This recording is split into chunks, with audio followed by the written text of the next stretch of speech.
These three rare snow leopard cubs have won over visitors' hearts during their first experience in the outdoor enclosure at Wilhelmer Zoo in Germany.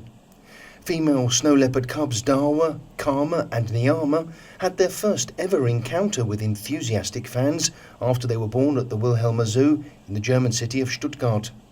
The triplets, each weighing round half a kilo, were allowed to go outside for the first time after they received their vaccinations. The little fluff balls were staying in the inner part of their enclosure alongside their mother Kailash until mid-June, while their father Ladakh carefully observed them from the neighbouring enclosure. The three cubs are of special importance to European conservation programmes as they are the granddaughters of Dumala, a snow leopard born in the high mountains of Tajikistan in Central Asia, who was captured by poachers when she was only 5 months old. Jamala lost a third of her right hind foot as a result of the trap poachers used to catch her, and she was sold at a black market in the city of Bishkek in Kyrgyzstan.